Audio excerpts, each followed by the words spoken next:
This is speech number 2, and here is my audience.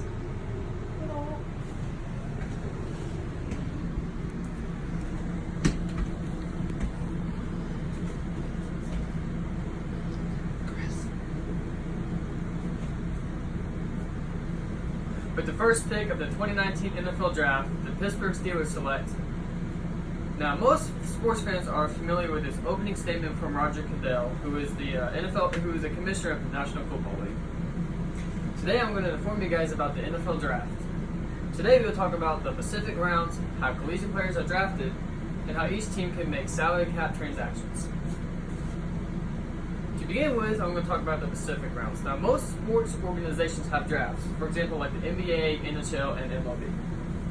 And each sports organization has different number of rounds for the organizations, but the NFL has 7. Now, each round usually holds different levels of talent and superstar potential. With the first round usually being like where all the best talent is found, and usually where those players are the most ready to make an impact on their brand new NFL team. Now, Roger Goodell, the commissioner of the NFL, announces the first pick for every team in the first round. But from the second round on, each team usually has a guest speaker do their picks for them. But now, since each round is different, but that doesn't always mean the first round always has the best talent. And a perfect example of this is Tom Brady. Back in the 2000 NFL Draft, Tom Brady wasn't drafted until the 6th round with the 199th pick by the New England Patriots. And Tom Brady ever since then has won 6 Super Bowl rings and has taken the Patriots to 8 Super Bowl appearances since 2001. Not bad for a 6th round pick. Secondly, I'd like to talk about how collegiate players are drafted. So let's say, for example, the Pittsburgh Steelers want to select a running back from Ohio State named Chris Burrs. So what they do behind the scenes is they call Chris Burrs in like a couple rounds in advance and say, "Hey, we want you to officially become a Steeler." So Chris Burrs celebrated with his family and be like, "Yay!" So, and then like the scouts and the team manager writes his name down on the slip of paper, and they hand it to Roger Goodell. Roger Goodell walks up to the podium, says, "With the first pick of the 2019 NFL Draft, the Pittsburgh Steelers select Chris Burrs, running back from The Ohio State University," and everybody cheers. But take a note, not all first-round picks and number 1 overall picks turn out the best. A perfect example of this is the situation between Peyton Manning and Ryan Leaf. So back in the 1998 NFL Draft, the Indianapolis Colts had the number 1 overall pick. And they had a choice between Peyton Manning or Ryan Leaf. Now, lots of people were telling the Colts, like, "Hey, Ryan Leaf is like the guy. Like, Ryan Leaf should be like one of the best players." But there's only one problem. Ryan Leaf didn't want to come to Indy. So Indianapolis was just like, "Okay, we'll take Peyton Manning." Good choice, because Peyton Manning ever since then has won 5 NFL MVPs, the most of any player in NFL history, and has won 2 Super Bowl rings. Whereas Ryan Leaf, he was out of the NFL by 2002.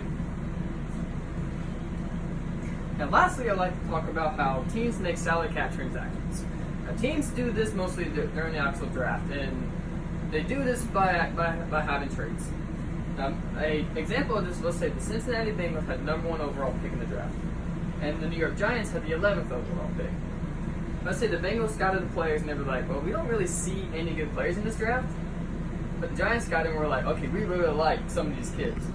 So Cincinnati can use the first pick to their leverage and be like, "Hey, New York, we have the number 1 overall pick, and we have something that you guys want." So Cincinnati can be like, "Okay, well, we want something to advance." And they're like, "Okay, sure." And so they're like, "Well, we'll take a veteran player to help our team out. And for that, we'll give you guys the number 1 overall pick." And New York got, "Okay, sure." So New York gives Cincinnati the 11th overall pick, and New York gets the 1st overall pick. Cincinnati will also get in that trade a veteran player to help out their team. Plus, with the 11th overall pick, they can get a really good player to help out their team. So both ways, it helps out both teams in the end. Now, salary cap transactions didn't really happen in the NFL until 2007. An example of this is with Jamarcus Russell. The Oakland Raiders had the number 1 overall pick in 2007, and Jamarcus Russell had tremendous college season the year before. So Oakland was like, "Okay, we'll take a chance on him." So when Oakland drafted him number 1 overall, they gave him a contract that was for 6 years, worth $68 million, with $31.5 million guaranteed. That's a lot of money. But Jamarcus Russell turned out to be a bust. you may be asking yourself, who is DeMarcus Russell? Exactly.